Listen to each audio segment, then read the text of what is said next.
하나님의 말씀을 듣는 여러분들, 복된 여러분들이고, 정말 이 자리에 나온 것은 하나님께서 여러분들을 정말 사랑하시고 우리의 뜻이 아닌 하나님의 뜻 가운데 여러분들 이 자리에 하나님이 함께 계시고, 여러분들 이 자리를 떠나도 하나님이 여러분들과 항상 함께 하심을 믿으시기를 예수님의 이름으로 축복합니다. 오늘 본문 말씀은 민수기 9장 말씀으로 이스라엘 백성이 출애굽하여서 이 광야로 나와 이제 가나안 땅을 향하여서 행진을 막 시작하려고 하는 그러한 찰나에 하나님께서 우리에게 주시는 그러한 귀한 말씀인데요. 좀 배경에 대해 설명을 드리자면은 이 민수기 9장에서 이스라엘 백성이 광야에서 나온 지는 약 1년 정도가 지난 시점입니다. 지금 현재 9장이요. 그래서 1년 정도 지나고 하나님이 유월절을 지키게 하시고 마침내 광야를 통과해서 이제 가나안으로 들어가는 대행군이 시작되는 것입니다. 주목할 것은 민수기 1장에서 바로 행군이 시작하는 것이 아니라 우리 수요 테마 예배를 통하여서 한 거의 2달 동안 성막을 통해서 예배를 배우다 그 테마 예배를 드렸잖아요. 그래서 먼저 하나님께서는 모세의 성막, 그 성막이 이 성막입니다. 성막을 가르쳐 주시고 어떻게 세워야 되는지 가르쳐 주십니다. 그래서 예배에 대해서 가르쳐 먼저 주셨어요. 그리고 또 모세를 통하여서 율법을 주십니다. 다시 말해서 행군하는 것이 중요한 것이 아니라 하나님의 백성답게 어떻게 살아가야 되는지가 먼저 익혀져야 되는 부분이라는 것입니다. 그리고 나서야 이제 민수기 9장에 이르러서 동서남북 진영을 갖추고 마침내 행군이 시작이 되는 것입니다. 그런데 이 행군, 이 광야의 그러한 삶을 전체적으로 보면은 그 중심에 뭐가 있어요? 성막이 있음을 알 수 있습니다. 성막이 항상 중심에 있었습니다. 출애굽기도 불기둥, 구름기둥으로 인도하셨습니다. 그런데 민수기에 와서도 낮에는 구름기둥, 밤에는 불같은 구름기둥으로 인도하시는데 이 출애굽기와 민수기의 그런 어떤 차이점을 보면은 그 구름이 민수기에서는 성막 위에 머무르고 성막 위에 떠올랐다라고 기록이 되어 있다는 점입니다. 그 성막이 이 이스라엘 백성들의 광야 생활 중심에 서 있으면서 그들은 광야를 헤쳐 나가게 하는 것입니다. 우리도 마찬가지죠. 성막 중심의 삶을 살아야 우리가 광야든지 어디든지 나아갈 수 있는 것입니다. 이스라엘 백성들은 가나안 땅에 들어갔죠. 성막 중심의 삶을 살다 보니 그렇게 된 것입니다. 자, 그러면 2023년도를 살아가는 우리, 이 주의 소망교회에서 오늘 예배드리는 이 하나님의 계획과 섭리, 주권 가운데에 있는 여러분들의 삶이 성막 중심의 삶이 되기를 예수님의 이름으로 축복합니다. 그렇다면은 우리가 성막 중심의 삶을 산다는 것은 무엇을 의미할까요? 22절을 주목하여 같이 읽어보도록 하겠습니다. 시작. 이틀이든지 한 달이든지 1년이든지 구름이 성막 위에 머물러 있을 동안에는 이스라엘 자손이 진영에 머물고 행진하지 아니하다가 떠오르면 행진하였으니. 아멘. 이틀, 한 달, 1년. 여러분, 이 패턴은 우리에게 무엇을 얘기해 주고 있습니까? 규칙적이에요? 불규칙적이에요? 불규칙적이다라는 것입니다. 구름이 밤에는 머물고 낮에는 떠올라서 우리의 그런 시간의 패턴처럼 밤에는 머물고 쉬고 낮에는 열심히 행진하는 그러한 패턴이 아니었다라는 것입니다. 정기적으로 떠올랐으면은 이스라엘 백성이 조금 쉽지 않았을까라는 생각을 해봅니다. 예측 불가능한 것이었습니다. 측정 가능하지 않았습니다. 심지어는 이틀, 한 달, 1년 동안이나 구름이 성막 위에 머물렀었던 때도 있었습니다. 하나님께서 만약에 이스라엘 백성들에게 가나안 땅으로 들어가는 것이 목적이었다면 그렇게 하지 않으셨을 것입니다. 성막 중심으로 산다는 그러한 삶이 가나안 땅에 들어가는 내가 원하는 목적이 이루어지는 것이다. 그 하나님이 원하시는 것이기도 했죠. 그런데 그것이 하나님께서 원하시는 목적이었다면 이틀 이해가요. 한 달 이해가요. 근데 1년은 이해가 안 가는 거예요. 그리고 총 이스라엘 백성들은 광야에서 몇십 년 있었어요? 40년 있었어요. 그러니까 가나안 땅에 들어가는 것이 목적이 아니었다라는 것입니다. 성막 중심의 삶을 산다라는 것은 내가 원하는 가나안 땅에 들어가는 것이 아니다라는 것입니다. 어떤 분은 성막 중심의 삶은 교회 중심의 삶이죠. 주일 되면은 교회 나오고,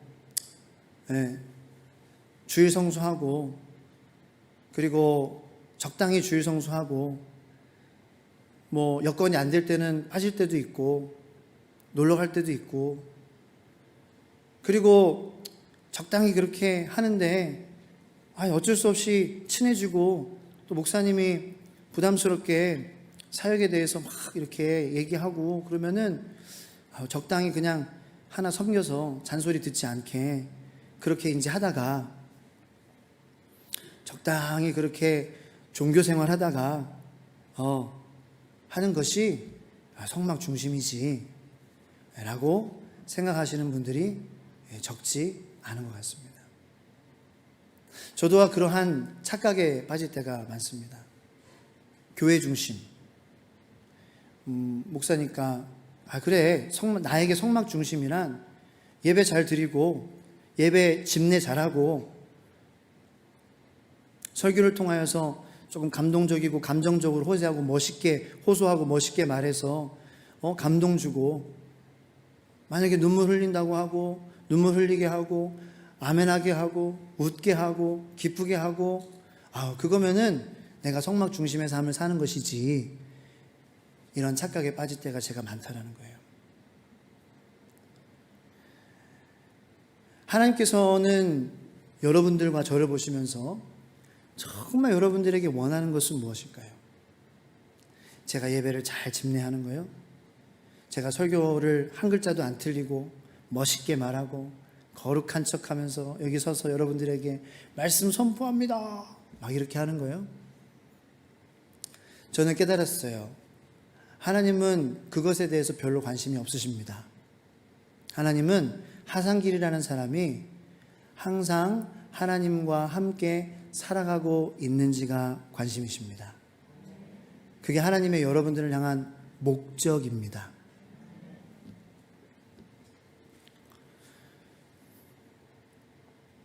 광야는 어떠한 곳인가요?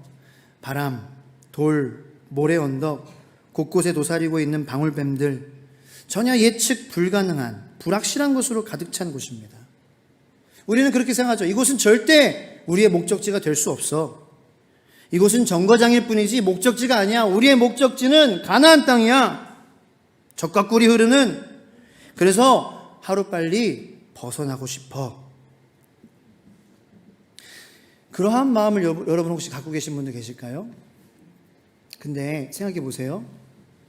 만약에 가나안 땅으로 가는 것이 나의 목적이면, 여기 오늘 본문 말씀에 이스라엘 백성이 얼마 머물렀다고요? 처음에는 이틀. 이틀은 좀 이해가요. 나 견딜 수 있을 것 같아. 그런데 두 번째는 얼마만큼? 한 달. 한 달 조금 힘들어지려고 그래. 근데 세 번째는 얼만큼이래요? 1년 동안이나 머물러 있어 계셨대요. 나 가나안 땅에 가는 게 목표야. 그게 내 신앙생활의 목적이야. 그게 하나님이 원하시는 거야 라고 생각하는 사람이 만약에 1년 동안 구름이 머물렀을 때의 마음이 어땠을까요? 아마 미치고 팔짝 뛰었을 것입니다. 하나님을 도저히 이해할 수 없었을 거예요. 하나님 왜 그러시는 거예요? 불평했겠죠. 불만했겠죠. 그리고 그런 마음은 아마 서로를 바라보는 그런 상황 속에서도 전가가 됐을 거예요. 서로 불평했겠고, 서로 미워했겠고. 나는 갈 준비가 돼 있는데 하나님 저 사람 때문에 못 가게 하시는 것 같아. 저 노약자 때문에, 저 믿음 없이 넘어진 사람 때문에, 저 죄 지은 사람 때문에 지금 구름에 1년 동안 머물러 있는 거 아니야? 신경질나. 정말 그랬을 거예요. 가나안 땅이 목적인 사람은 그래요. 그럴 수밖에 없어요.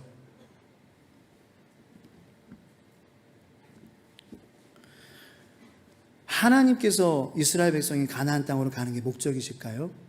그렇다면 40년 동안 이렇게 뺑뺑이 돌리지 않으셨을 것입니다. 하나님의 우리를 향한 목적은 오직 이것입니다. 너는 나와 함께 살아갈 수 있느냐라는 거예요.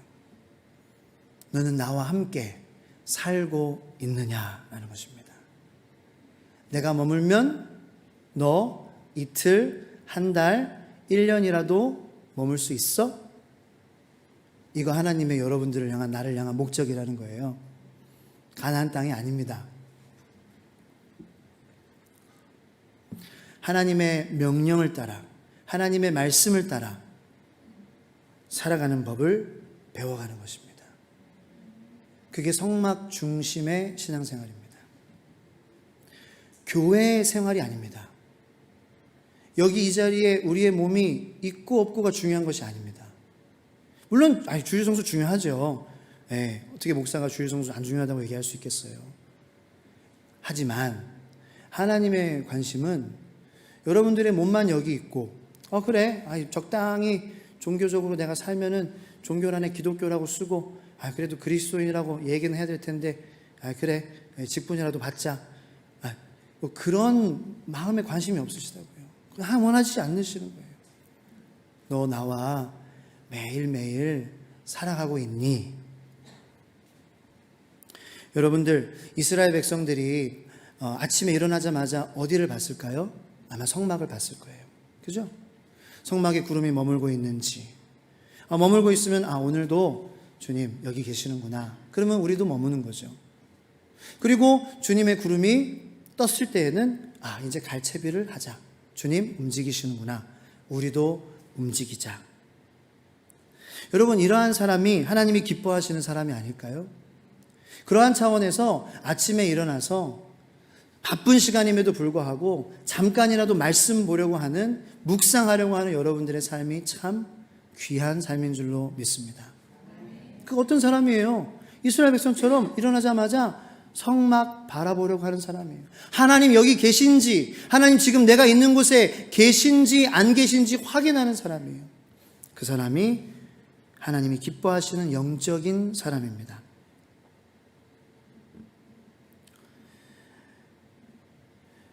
가나안이라는 어떤 그런 목표의식이 혹시 여러분들의 신앙생활 가운데 있으신가요? 하나님께서 내가 이렇게 되는 거 하나님의 목적이야. 어떻게 보면은 그거는 여러분들이 세운 목적일 수 있어요. 그리고 그 목적에 우리는 굉장히 집착을 합니다. 그래서 우리의 마음이 이렇게 그냥 너무 지옥 같아질 때가 많아요.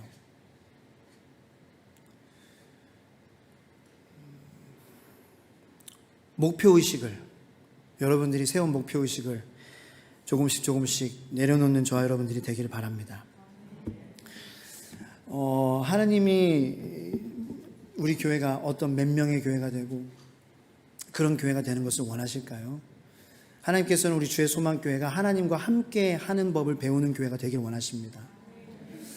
교회 건축을 이제 교회들이 할 때 부채 없이 하지는 못하죠. 저희 교회도 부채가 많습니다. 우리 교회의 부채가 갚아지는 것이 목적일까요? 이 자리를 잘 갚는 것이 목적일까요? 아님을 우리는 명심해야 됩니다. 우리는 부채 갚기 위해서 모인 공동체가 아니에요. 네. 물론 그것도 중요하죠. 중요하고. 하지만 우리는 항상 하나님과 함께 살아가는 법을 배우기 위해서 모이는 공동체예요. 하나님께서 관심은 지금 그러한 상황에도 불구하고 너는 하나님과 함께 움직이고 하나님을 즐기며 살아가고 있느냐라는 것입니다. 목표의식을 버려야 합니다. 등산부가 봄이 와서 다음 주 토요일에 우리 작년 등산부가 비악산 정상을 향하여서 간다고 합니다. 자, 우리 비악산 정상으로 갑니다. 다음 주 토요일 10시에 비악산 제2주차장 맞죠? 모이세요. 자, 근데 그 비악산 정상으로 가자고 하면은 이 사람들의 스타일이 다 하나씩 하나씩 나옵니다. 어떤 사람은 굉장히 목적 지향적이잖아요. 그래서 이 정상에 가는 것이 목적이 되는 사람이 있어요. 등산부에 꼭 있더라고요. 근데 제가 좀 오바해서 그런 분은 오케이 목사님 빨리 기도 우리 빨리 가야 돼요. 물 빨리 나눠주고 빨리. 그리고 저는 빨리 가는 스타일이니까 저랑 올 사람은 오시고 중간은 여기 집사님이랑 가고 그 저기 후에 애들은 저기 좀 쳐줘서 와야 돼. 그러니까 저 집사님하고 같이 가고 올라가서 봅시다. 그러는 거예요. 네, 여러분 우리 주소망 등산부는 이러한 모임이 되지 않기를 바랍니다.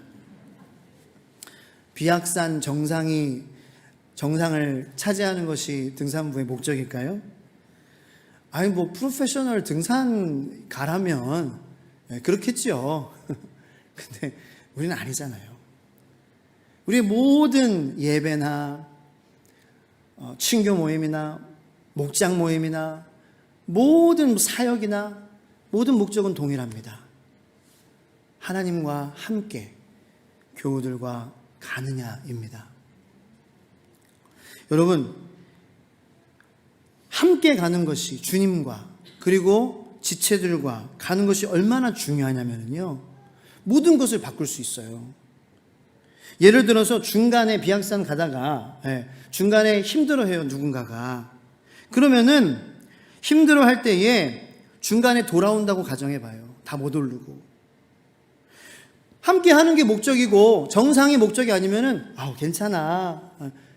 It's okay. No problem이야. 문제 없어. 뭐 어때? 정상 못 올라가면 어때? 우리 함께 했잖아. 그리고 이 아픈 사람 우리가 잘 이렇게 해가지고 더 다치지 않고 내려왔잖아. 괜찮아. 이것 때문에 더 끈끈해지고 오히려 중간까지밖에 못 간 것이 서로를 더 엮어주는 그런 어떤 간증이 되고 스토리가 되는 거예요. 그런데 이 목적을 너무 이렇게 강조하고 목표의식에 사로잡히게 되면은 중간에 누가 그렇게 해가지고 내려와 보세요. 저 사람 때문에 못 올라갔어. 나 다시는 저 사람이랑 등산 안 해. 등산부장님, 저 사람 올 때 나한테 알려주세요. 나는 따로 가게, 혼자 가게. 물론 좀 오바해서 말씀드리는 거지만 아마 씩씩거리고 저 사람 때문이야. 저 사람 싫어질 거예요. 등산이 뭐라고. 비악산 전상에 못 올라간 게 뭐라고 그것 때문에 싫어져요. 그런데 그게 목적의식에 사로잡힌 우리들이라는 거예요. 다른 사람 이야기 아니에요.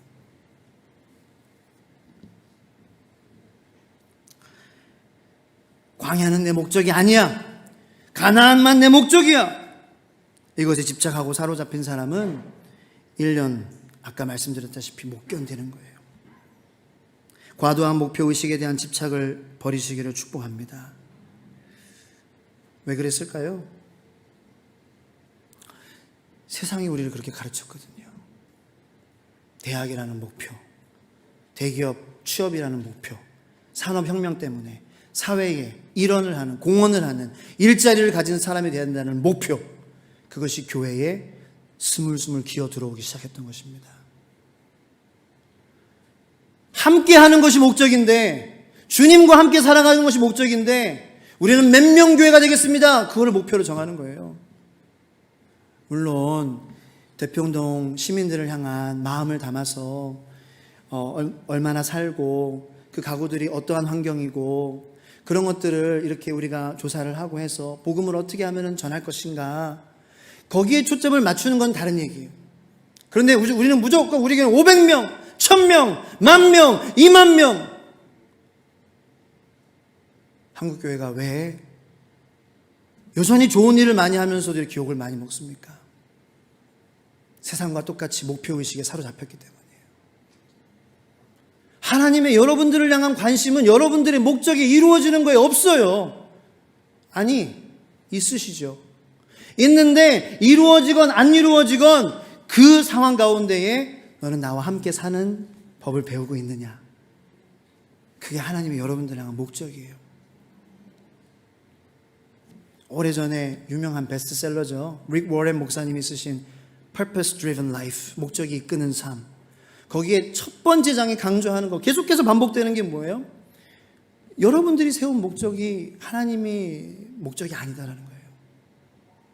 하나님의 목적은 여러분들이 하나님 안에서 기뻐하는 것입니다. 신앙의 고수는요, 여호와를 즐길 수 있는 사람이에요. 1년 동안 머물러 있을 때에도 즐길 수 있는 사람, 2달 동안 머물러 있을 때에도 즐길 수 있는 사람, 내 목표가 이루어지지 않아도 주님의 구름이 성막 위에 임재하고 계시기 때문에 그것으로 만족할 수 있는 사람, 그 사람이 바로 하나님이 기뻐하시는 사람이요, 그렇게 살다가 어느새 나는 광야를 통과한 거예요. 어느새 그렇게 살다가 가나안 땅에 들어간 거예요. 가나안 땅에 들어가려고 하지 마십시오. 그냥 날마다 내가 있는 곳에 주님이 계신지, 아니면 주님 계신 곳에 내가 있는지 확인하시기 바랍니다. 그래서 말씀 묵상하자는 거예요. 그래서 제가 결론으로 말씀 묵상에 대한 테크닉을 가르쳐 드리는 것보다 말씀 묵상을 왜 해야 되는지, 지금 하나님이 어디에 계시냐, 이걸 확인해야 된다는 거예요.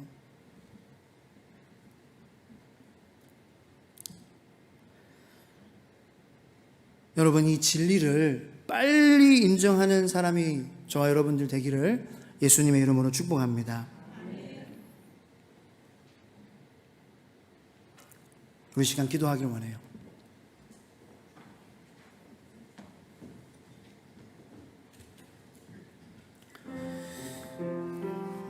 때로는 이스라엘 백성들처럼 구름이 우리를 인도하는데 익숙하지 않은 자리에 구름이 머무를 때가 있어요.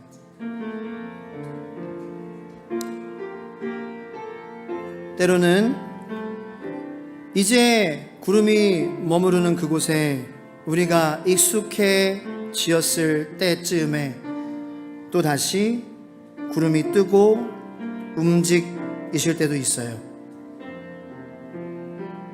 여러분, 우리의 엉덩이가 너무 가볍지도 또 너무 무겁지도 않는 말씀으로 인한 균형이 날마다 있게 되기를 축복합니다. 주님 멈추시면 우리도 멈춥시다. 멈추고 좀 쉽시다. 생각해 봅시다. 주님 있는 것 즐깁시다. 그리고 주님 가자 하시면 기쁘게 갑시다. 일어서서 행진하며 찬양하며 갑시다. 그렇게 아침에도 점심에도 저녁에도 수시로 성막을 바라볼 수 있는, 그 성막 되시는 예수 그리스도의 십자가를 바라볼 수 있는 저와 여러분들, 그렇게 일상을 살다가 그 사람이 가는 곳이 천국이 아닐까요? 그 사람이 속한 나라가 하나님의 나라가 아닐까요? 우리 함께 들은 말씀을 가지고 기도하도록 하겠습니다. 주여,